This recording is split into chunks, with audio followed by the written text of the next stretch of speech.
চৰকাৰী কৰ্মচাৰী আৰু পেঞ্চনৰ লগত জড়িত অতি গুৰুত্বপূৰ্ণ ভিডিঅ' এটা আমি প্ৰস্তুত কৰিছোঁ আজি। আৰু আপোনালোকলৈ সৰু এটা অনুৰোধ থাকিলে, যদি চেনেলত প্ৰথমবাৰৰ বাবে আহিছে, চেনেলটো ছাবস্ক্ৰাইব কৰি ৰাখিব এনেকুৱা ধৰণৰ খবৰবিলাক ৰেগুলাৰ পাই থাকিবৰ কাৰণে। এতিয়া চাওক, এই যিটো খবৰ, এই খবৰটো হৈছে আপোনাৰ TOR, অৰ্থাৎ 8th চেণ্ট্ৰেল পে কমিশ্যনৰ TOR এপ্ৰুভ হৈছে, আপোনালোকে গম পায়। আচলতে এই TOR মানে কি, এই TORে কেনেধৰণে কাম কৰে বা আপোনালোকৰ দৰমহা বৃদ্ধিৰ ক্ষেত্ৰত ইয়াৰ যিখিনি আপোনাৰ লিখিত নিৰ্দেশনা থাকিব, সেইখিনিয়ে কেনেধৰণে আপোনাৰ দৰমহা বা পেঞ্চন বৃদ্ধিত প্ৰভাৱ বিস্তাৰ কৰিব, এই বিষয়ত আচলতে গোটেইখিনি কথা আমি আলোচনা কৰিম এইটো ভিডিঅ'ৰ জৰিয়তে। চাওক, 28 অক্টোবৰ 2025 তাৰিখে ভাৰতৰ কেন্দ্ৰীয় মন্ত্ৰীসভাই ইউনিয়ন কেবিনেটে 8ম পে কমিশ্যনৰ টাৰ্মছ অফ ৰেফাৰেঞ্চেছখিনি অনুমোদন কৰিছে। এই TOR মানে কি, এই কমিশ্যনে কি কাম কৰিব, কেতিয়া পৰ্যন্ত প্ৰতিবেদন দাখিল কৰিব আৰু কিমানজন মানুহে এই সিদ্ধান্তৰ প্ৰভাৱ ভোগ কৰিব। TOR মানে হৈছে টাৰ্মছ অফ ৰেফাৰেঞ্চেছ। যিকোনো কমিশ্যন গঠন কৰাৰ সময়ত সেই কমিশ্যনে কি কি কাম কৰিব, কিমান সময় পাব, কোন বিষয়ত বিবেচনা কৰিব লাগিব, এইবোৰৰ লিখিত নিৰ্দেশনা। 8th পে কমিশ্যনৰ ক্ষেত্ৰতো এই TORে স্পষ্টকৈ কৈছে যে এই কমিশ্যনে কিদৰে চৰকাৰী কৰ্মচাৰী, পেঞ্চনভোগী আৰু চৰকাৰী উপসংস্থাসকলৰ দৰমহা, ভাত্তা, পেঞ্চন ইত্যাদি পুনৰ নিৰ্ধাৰণ কৰিব। ইয়াতে TORৰ 8th চেণ্ট্ৰেল পে কমিশ্যনৰ গঠনৰ কম্পজিশ্যনখিনি যদি চায়, তেতিয়াহ'লে সভাপতি থাকিব এজন, যাক আমি চেয়াৰপাৰ্চন বুলি কওঁ, মেম্বাৰ থাকিব পাৰ্ট টাইম এজন, আৰু মেম্বাৰ ছেক্ৰেটাৰী থাকিব এজন থাকিব, আৰু মুঠ 3জনে এই কমিশ্যনটো গঠন কৰিব। কমিশ্যনটো গঠন হোৱাৰ 18 মাহৰ ভিতৰত নিজৰ প্ৰতিবেদন জমা দিব লাগিব। যিখিনি ৰিকমেণ্ডেশ্যনছ থাকিব, 18 মাহৰ ভিতৰত তেওঁলোকে এইখিনি জমা দিব লাগিব। মানে যদি 2025ৰ শেষৰ ভিতৰত গঠন হয়, তেন্তে 2027ৰ মধ্যভাগলৈ চূড়ান্ত প্ৰতিবেদন আহিব পাৰে। প্ৰয়োগৰ সম্ভাৱ্য তাৰিখ।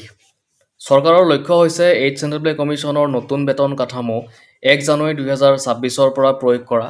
কিন্তু ইতিহাস চাব পাৰি যে আগৰ পে কমিশ্যনবোৰত সাধাৰণতে 6ৰ পৰা 12 মাহ দেৰিকৈ প্ৰয়োগ হৈছিল। তেনেহ'লে এইবাৰো 2026ৰ শেষলৈ বা 2027ৰ আৰম্ভণিতে প্ৰয়োগ হোৱাৰ সম্ভাৱনা আছে। TORৰ মূল কাৰ্যক্ষেত্ৰ, main scope of 8th CPC। Number 1, বেতন বা পে ষ্ট্ৰাকচাৰ। বৰ্তমানৰ বেতন কাঠামো পৰ্যালোচনা কৰি নতুন কাঠামো প্ৰস্তাৱ কৰা। নম্বৰ 2, ভাত্তা, এলাউন্সেছ যেনে DA, HRA, transport allowance, LTC ইত্যাদি পুনৰ নিৰ্ধাৰণ কৰা। Number 3, pension. বৰ্তমান পেঞ্চন নীতি আৰু সুবিধাসমূহৰ পৰ্যালোচনা। নম্বৰ 4, চাকৰিৰ চৰ্তসমূহ, কৰ্মচাৰীসকলৰ চৰ্ত, প্ৰমোচন নীতি ইত্যাদি পৰ্যালোচনা কৰা। নম্বৰ 5, অৰ্থনৈতিক দৃষ্টিকোণ, দেশৰ অৰ্থনীতিৰ অৱস্থা, ৰাজহৰ উৎস আৰু বাজেটৰ ওপৰত প্ৰভাৱ বিস্তাৰ কৰা। নম্বৰ 6, ৰাজ্য চৰকাৰ আৰু PSUৰ ওপৰত প্ৰভাৱ। কাৰণ বহু ৰাজ্য কেন্দ্ৰীয় কমিশ্যনৰ কাঠামো অনুসৰণ কৰে। নম্বৰ 7, চৰকাৰী খণ্ডৰ সৈতে তুলনা, যেনে বেতন বৃদ্ধি চৰকাৰী খণ্ডৰ লগত সম্পৰ্কিত থাকে। প্ৰভাৱিত লোকৰ সংখ্যা, এতিয়া কিমান মানুহ এই ক্ষেত্ৰত প্ৰভাৱিত হ'ব। TOR অনুসৰি 8ম পে কমিশ্যনৰ সিদ্ধান্তত প্ৰভাৱ পেলাব প্ৰায় 50 লাখ চৰকাৰী কৰ্মচাৰী আৰু 69 লাখ পেঞ্চনভোগী। ইয়াৰ লগতে ৰাজ্য চৰকাৰ আৰু পাব্লিক ছেক্টৰ আণ্ডাৰটেকিং PSUৰ কৰ্মচাৰীসকলৰ ওপৰতো পৰোক্ষ প্ৰভাৱ থাকিব। কি কি সলনি হ'ব?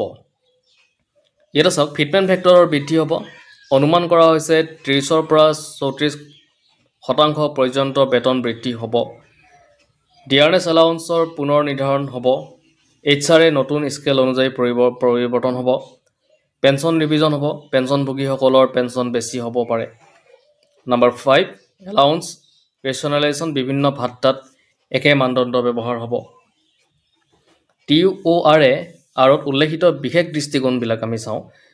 দেশৰ অৰ্থনৈতিক অৱস্থা আৰু ফিস্কেল প্ৰডিচেঞ্চ বজাই ৰাখি সিদ্ধান্ত ল'ব লাগিব। ডেভেলপমেণ্ট এক্সপেণ্ডিচাৰ আৰু ৱেলফেয়াৰ স্কিমৰ বাবে যথেষ্ট ধন সংৰক্ষণ হ'ব লাগিব। নন কণ্ট্ৰিবিউটৰী পেঞ্চন স্কিমৰ ওপৰত আৰ্থিক প্ৰভাৱ বিবেচনা কৰিব লাগিব। ৰাজ্য চৰকাৰৰ অৰ্থনীতিৰ ওপৰত প্ৰভাৱ চিন্তা কৰিব লাগিব। PSU আৰু প্ৰাইভেট ছেক্টৰৰ কৰ্মচাৰীসকলৰ লগত তুলনা কৰা হ'ব। কেনেকৈ কৰ্মচাৰী আৰু পেঞ্চনভোগীসকল প্ৰস্তুত হ'ব লাগে? চৰকাৰী ঘোষণাসমূহ নিয়মিতভাৱে মনত ৰাখিব। পুৰণি দৰমহাৰ কাগজ-পত্ৰৰ DA গণনা সংৰক্ষণ কৰিব লাগিব। প্ৰয়োজন হ'লে ট্ৰেড ইউনিয়ন বা এমপ্লয়ী ফৰামৰ মাধ্যমেৰে তথ্য সংস্কাৰ কৰিব। অসমৰ লগতে অন্যান্য ৰাজ্যৰ কৰ্মচাৰীয়ে কেন্দ্ৰীয় সিদ্ধান্তৰ পিছত এনেধৰণৰ পৰিৱৰ্তন আশা কৰিব।